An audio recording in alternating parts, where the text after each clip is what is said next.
बिस्मिल्लाहिर्रहमानिर्रहीम नहमदुहु व नुसल्ली अला रसूलिहिल करीम अम्मा बाद।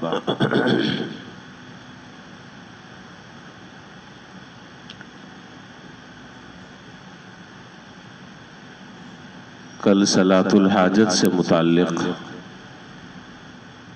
बात शुरू की थी कि जब आदमी किसी काम के करने से आजिज़ हो जाए और कोई परेशानी दूर होने का कोई रास्ता समझ ना आए, अपने हुसूल मकसद में जगह जगह नाकामी का सामना करना पड़े, ज़ाहिरी सारी तदबीरें रायगां नजर आने लगे, तो फिर इस मौके पर जनाब नबी करीम सल्लल्लाहु अलैहि वसल्लम ने एक नमाज और उस नमाज के बाद एक मखसूस दुआ का जिक्र फरमाया, जिसको मैंने कल आपके सामने हदीस में जिक्र किया। ये बात कल अर्ज कर दी थी कि तदबीर इंसान इख्तियार करता है और तदबीर इख्तियार करने का इंसान मुकल्लफ है, लेकिन तदबीर पर मोमिन न भरोसा करता है और न उस तदबीर को हतमी समझता है। तदबीर इसलिए इख्तियार करता है कि तदबीर इख्तियार करने का अल्लाह रब्बुल आलमीन ने हुक्म दिया, लेकिन असल एतमाद और असल तवक्कुल भरोसा वो अल्लाह ताला की जात पर करना है, अपनी तदबीर पर भरोसा नहीं करना है। चुनाचे रिवायत में है कि एक साहब आए मस्जिद में नमाज पढ़ने के लिए, मस्जिद नबवी में। उनके साथ उनकी सवारी थी, ऊंट था। उन्होंने उस ऊंट को खड़ा किया और हुजूर सल्लल्लाहु अलैहि वसल्लम की खिदमत में आकर अर्ज किया कि अल्लाह के रसूल, मैंने ऊंट खड़ा कर दिया, मैं अल्लाह ताला पर तवक्कुल करता हूँ। आपने फरमाया कि ये तवक्कुल नहीं है, तवक्कुल ये कि उस ऊंट की रस्सी बांधो, फिर ये कहो कि मैं अल्लाह ताला पर तवक्कुल और भरोसा करता हूँ। अब एक आदमी जो है वो मोटरसाइकिल पर आ रहा है नमाज पढ़ने। आपको पता है कि चोर उचक के लुटेरे फिर रहे हैं। अब एक आदमी आ रहा है और आकर मोटरसाइकिल खड़ी करता है, नमाज पढ़कर जब वापस जाता है तो पता चला कि जी मोटरसाइकिल गायब, और ये कहता है कि जी मैंने तो तवक्कुल किया। ये तवक्कुल नहीं है, ये बेवकूफ़ी है, बेअक्ली है, ये बेअक्ली है। जब आपको पता है कि हालात इस तरह के, तो फिर आपका तवक्कुल उस आला दर्जे का हो, उस आला दर्जे का तवक्कुल हो कि फिर खुदा न खास्ता अल्लाह न करे, अल्लाह न करे कोई नुकसान हो जाए तो फिर आपके तवक्कुल पर ज़द न पड़े, फिर तो है बात। अब हमारा तवक्कुल जिस तरह का है वो हमें पता है, तो इसलिए बेहतर ये कि अच्छी तरह मजबूत ताला लगाओ और फिर ताला लगाने के बाद ये कहो कि अल्लाह, मैंने अब आपके भरोसे पर छोड़ दिया, आप हिफाजत फरमाएं। असबाब तो इख्तियार करो, असबाब इख्तियार कर फिर उस मुसब्बबुल असबाब पर भरोसा करो। चुनाचे हदीस शरीफ में हुजूर सल्लल्लाहु अलैहि वसल्लम जब किसी काम को कर लेते तो एक बड़ा खूबसूरत जुमला आपसे अहादीस में मनकूल है, बहुत प्यारा जुमला है। जब आप कोई काम कर लेते, सारी उसकी तदबीर इख्तियार कर लेते, फिर आखिर में ये कहते अल्लाहुम्मा हाज़ल जुहद व अलैका तुकलान, अल्लाह ये मेरी अपनी सी सारी कोशिशें, अब मैं आप पर भरोसा करता हूँ। अल्लाहुम्मा हाज़ल जुहद व अलैका तुकलान, जितनी कोशिश मेरे दायरे इख्तियार में थी या अल्लाह मैंने वो सारी कोशिशें कर ली, अब मैं आपके ऊपर भरोसा करता हूँ। बहरहाल तो तमहीद तो फिर मेरी लंबी होती है, तमहीद लंबी हो जाएगी। अब मैं असल रिवायत की तरफ आ रहा हूँ। हजरत अब्दुल्ला बिन अबी औफा रज़ियल्लाहु ताला अन्हु से ये रिवायत है, जो रिवायत कल मैंने जिसका मतन जिक्र किया था और तर्जुमा भी कर दिया था। हजरत अब्दुल्ला बिन अबी औफा रज़ियल्लाहु ताला अन्हु फरमाते हैं कि जनाब रसूलुल्लाह सल्लल्लाहु अलैहि वसल्लम ने इरशाद फरमाया कि जिस शख्स को कोई भी जरूरत पेश आ जाए, चाहे वो अल्लाह ताला से कोई जरूरत पेश आ जाए या किसी आदमी से कोई जरूरत पेश आ जाए, किसी के पास काम फंसा हुआ है और काम होता हुआ नजर नहीं आ रहा, रास्ते सारे मसदूद हैं, समझ नहीं आ रहा क्या करे, सारे असबाब इख्तियार कर लिए, तो क्या फरमाया, फल्यतवद्दा वलयुहसिनिल वुदू, उसको चाहिए कि सबसे पहला काम ये करे कि अच्छे तरीके से वजू करे, अच्छे तरीके से वजू करे। सिर्फ वजू करने का जिक्र नहीं है यहाँ रिवायत में जो जुमला है, जो अल्फाज है, उस पर गौर फरमाएं। इन चीजों पर गौर करेंगे, बहुत सारी चीजें जो है वो आश्कारा होंगी। वजू का जिक्र नहीं है कि वजू करे, वलयुहसिनिल वुदू, अच्छी तरह वजू करे। क्या माना कि सिर्फ फर्ज डालने के गर्ज से वजू न करे, बल्कि उसमें सुन्नतों की रियायत रखे, आदाब की रियायत रखे।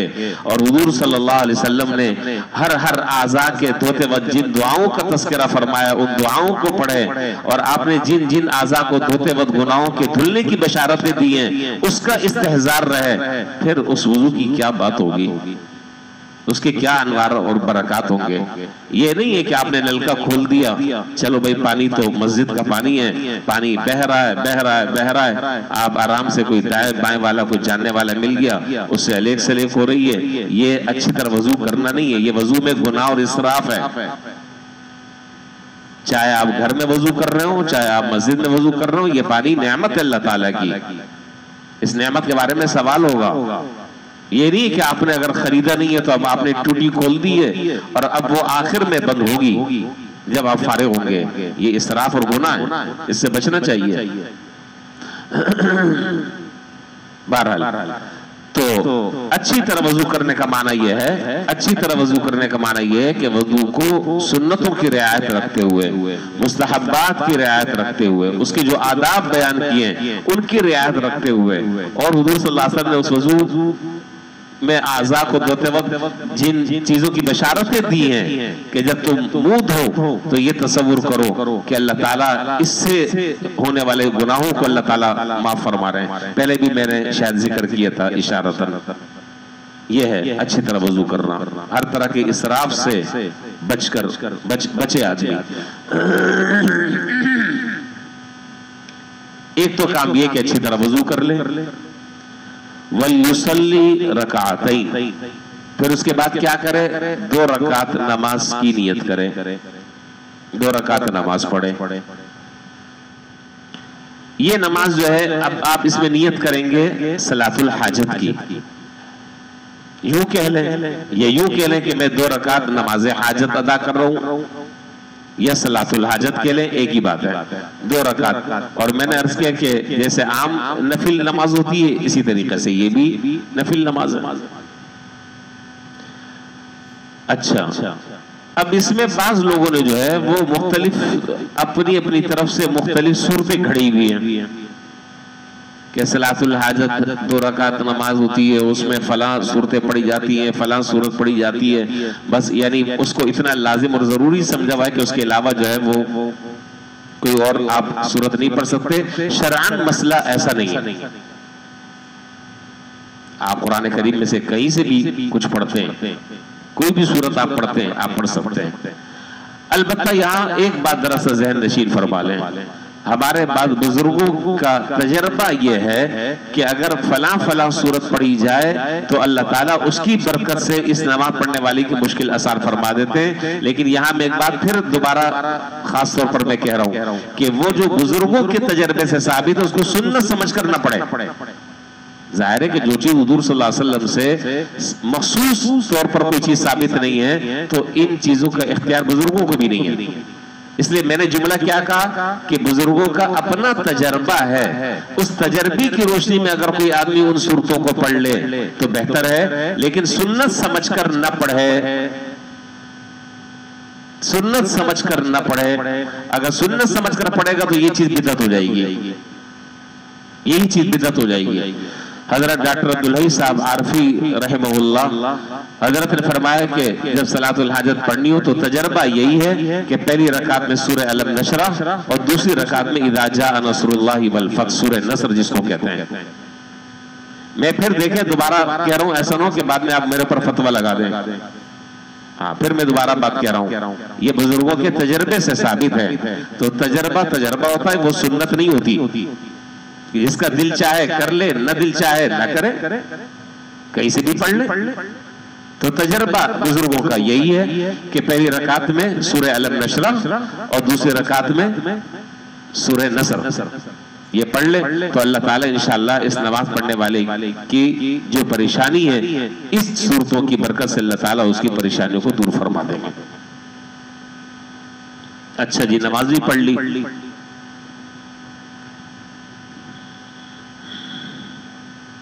सुम्मा लयुस्नी अलल्लाहि तआला वलयुसल्ली अलन नबी सल्लल्लाहु अलैहि वसल्लम। अब दो बातें बताई हैं। नमाज से फारिग हो गए, सलाम फेर लिया। अब पहला काम यह है कि अल्लाह ताला की हम्द व सना शुरू करें। दुआ में सबसे पहले अल्लाह ताला की हम्द व सना शुरू करें। ये नहीं कि जैसे नमाज खत्म हुई, या अल्लाह मेरी नौकरी नहीं लग रही है, मैं तो हर जगह जो है जॉब के लिए दरखास्तें जो है जमा कराई भी है फलाना, ये तरीका नहीं है। ये सारे काम बाद में होंगे। सबसे पहला काम ये कि अल्लाह ताला की हम्द और सना बयान करें, अल्लाह ताला की तारीफ बयान करें। क्यों अल्लाह ताला की तारीफ बयान करें? क्यों सबसे पहले अल्लाह ताला की हम्द व सना बयान करें? उसकी वजह, और वजह उसकी यह है कि दुनिया में हम देखते हैं कि जब किसी हम हाकिम के पास कोई दरखास्त लेकर जाते हैं तो सबसे पहले ताजीम और तकरीम और अलकाबात के अल्फाज इस्तेमाल करते हैं। उसके बाद आगे जाकर 4-5 सत्रों के बाद आगे जाकर हम अपना मुद्दा रखते हैं कि जी मेरी ये प्रॉब्लम है, मेरा ये मसला है। शुरू में नहीं जिक्र करते, शुरू में आसमान तक उसको चढ़ाते हैं।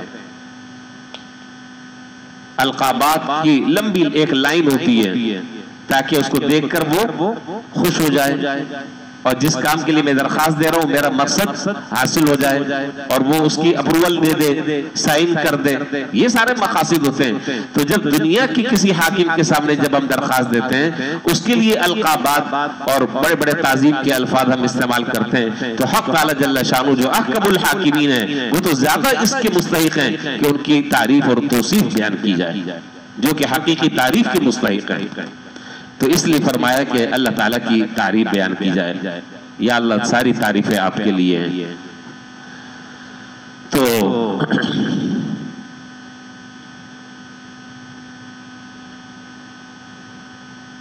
एक जुमला है हदीस में, यहां तो अलग से मुझे वो बात याद आ गई।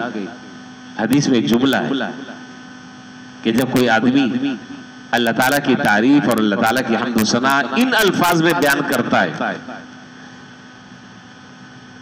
तवज्जो है ना मेरी तरफ, जब कोई आदमी अल्लाह ताला की हम्द व सना, अल्लाह ताला की तारीफ और तौसीफ इन अल्फाज में बयान करता है, या रब्बी लकल हम्दु व लकल शुक्र कमा यंबगी लिजलाल वजहिका व अज़ीम सुल्तानिक।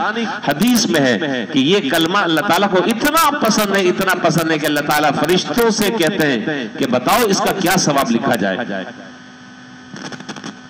क्या सवाब लिखा जाए। ये कोई मामूली जुमला नहीं है। और फिर अल्लाह ताला इस जुमले पर बेहिसाब सवाब लिख देते हैं। तो ये कलमा कहा जाए, ये कोई और अल्लाह ताला की कलमा जो आपको याद हो।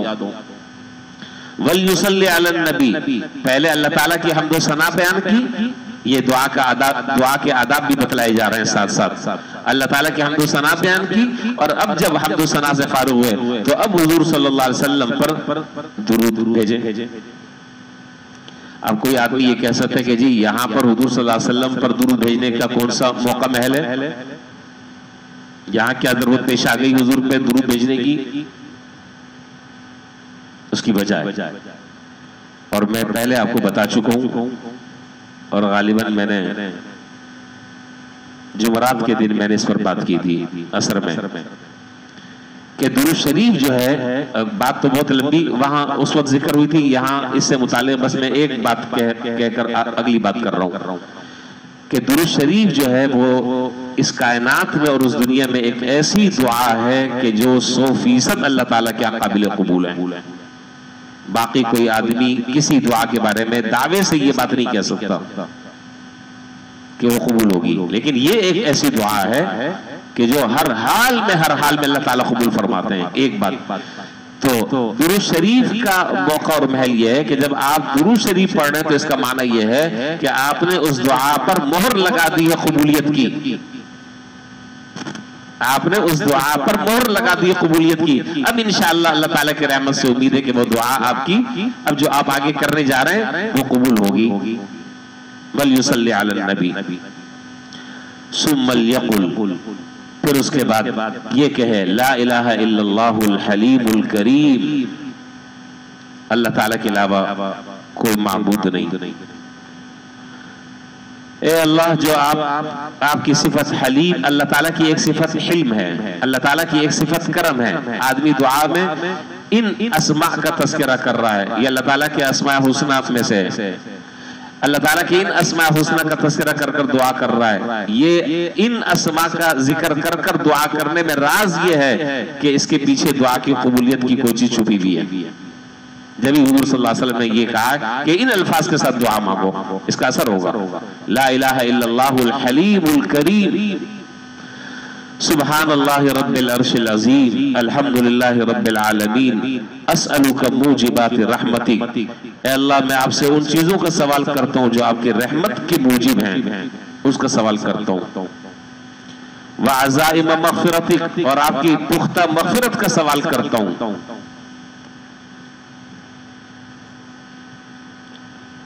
वल गनीमत मिन कुल्लि बिर, और इस बात का सवाल करता हूँ कि हर नेकी से मुझे, हर नेकी में से मुझे जरूर हिस्सा अता फरमा दें। व सलामत मिन कुल्लि इस्म, और हर बुराई से, हर गुनाह से, हर मासियत से मेरी हिफाजत फरमाए। ला तदअली ज़म्बन इल्ला गफ़रता, या अल्लाह कोई गुनाह ऐसा ना हो कि जिसको आपने न बख्शा हो। आदमी अपने कसूर का एतराफ कर रहा है, अपने गुनाहगार होने का अल्लाह के सामने एतराफ कर रहा है, इकरार कर रहा है। वला हम्मन इल्ला फर्रश्ता, कोई तकलीफ ऐसी न छोड़िए कि जिसको आपने रफा न किया हो, जिसको दूर न किया हो। वला हाजतन हिय लका रज़न इल्ला क़ज़ैतहा या अरहमर राहिमीन, कोई हाजत और जरूरत जिसमें आपकी रजामंदी हो ऐसी न छोड़े कि उसको आपने पूरा न किया हो। तो इन कलिमात के साथ इस दुआ को, इन अल्फाज को ज़बानी याद करने की जरूरत है। ला इलाहा इल्लल्लाहुल हलीमुल करीम, सुब्हानल्लाहि रब्बिल अर्शिल अज़ीम, अल्हम्दुलिल्लाहि रब्बिल आलमीन, अस्अलुका मूजिबाति रहमतिक व अज़ाइम मग़फ़िरतिक वल गनीमत मिन कुल्लि बिर वस्सलामत मिन कुल्लि इस्म, ला तदअली ज़म्बन इल्ला गफ़रता वला हम्मन इल्ला फर्रश्ता।